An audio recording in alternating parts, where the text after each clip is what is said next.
अच्छा, तो दोनों बहन भाई यहाँ पर बेड पर बैठकर पढ़ाई कर रहे हो। मैं तो इस घर की नौकरानी हूँ जो घर के और तुम्हारे सारे काम मैं ही करूंगी। भाभी, परसों से हमारे एग्जाम शुरू हैं, बस उसी की तैयारी कर रहे हैं। एग्जाम है तो मैं क्या करूँ? पढ़ाई करने के लिए रात है ना, रात में पढ़ना। अभी घर के सारे काम ऐसे ही पड़े हैं, काम करो जाकर। भाभी जी, अभी हमारे बोर्ड की परीक्षा है, उसकी तैयारी करनी बहुत जरूरी है। अभी आप काम कर लिया करो, उसके बाद जब मेरी परीक्षा खत्म हो जाएंगी घर का सारा काम मैं कर लिया करूंगी। अच्छा, तो तेरे कहने का मतलब ये है कि तू महारानियों की तरह यहाँ पर बैठकर पढ़ाई करे और तेरे और इस घर के सारे काम मैं करूँ? मैं क्या नौकरानी हूँ? तेरा भाई मुझे शादी करके इसलिए लेकर आया था कि सारे काम मैं करूंगी। भाभी जी, छोटे मोटे काम करने से कौन नौकर बन जाता है? तू तो अपना मुंह बंद ही रख ले, पूरे दिन इधर उधर घूमता रहता है। ये नहीं कि भाभी के काम में हाथ बटा दे। भाभी, अभी तो मेरी पढ़ाई करने की उम्र है और ये झाड़ू बर्तन ये तो मेरा काम नहीं है, ये आपका काम है।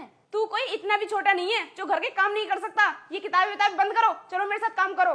देखो भाभी जी, अगर आप हमारे साथ ऐसा करोगी तो हम भैया को बता देंगे, और पहले भी आप हमारे साथ बहुत कुछ कर चुकी हो। मुझे लगता है तुम अभी अपनी पिटाई से बाज नहीं आए हो। मुझे और पिटाई लगानी पड़ेगी तुम दोनों की।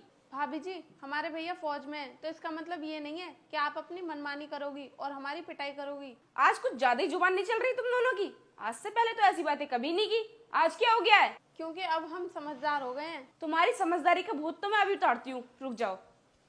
बोलेगी जाना, बोल। रुक जाओ अनुष्का, तुम्हें मेरे भाई बहन को टॉर्चर करने की कोई जरूरत नहीं है। अब मैं यहाँ पर आ चुका हूँ और तुम इनका कुछ भी नहीं कर पाओगी। रोहित, तुम कब आए बॉर्डर से? और मैं कहाँ टॉर्चर कर रही हूँ? मैं तो उन्हें समझा रही थी, इसकी बोर्ड की परीक्षा है ना, तो मैं कह रही थी अच्छे से पढ़ाई कर ले, तुझे पास होना बहुत जरूरी है, वरना तेरे भैया तुझे बहुत डांटेंगे। भैया, देखा आपने कि भाभी कितना झूठ बोल रही हैं। अरे मैं कहाँ झूठ बोल रही हूँ, सच ही तो बोल रही हूँ।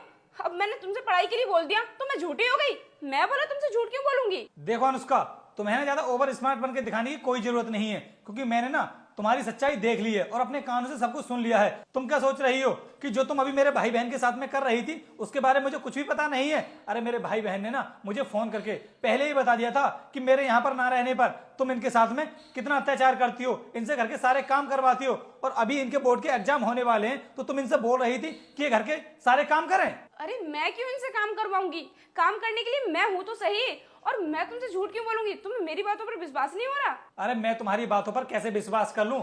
जब तुम इनसे ये सब बोल रही थी ना तो मैं गेट के बाहर खड़े होकर के तुम्हारी सारी बातें सुन रहा था, इसलिए ज्यादा ओवर स्मार्ट बनकर दिखाने की जरूरत नहीं है। क्या तुम गेट पर खड़े थे? हाँ, गेट पर खड़ा था मैं, और बॉर्डर से आने से पहले भी ना मैंने तुम्हें इसीलिए नहीं बताया था जिससे कि तुमको पता ना लग जाए कि मैं घर के लिए आ रहा हूं, और मैं अपनी आंखों से खुद देख सकूं कि तुम मेरे भाई बहन के साथ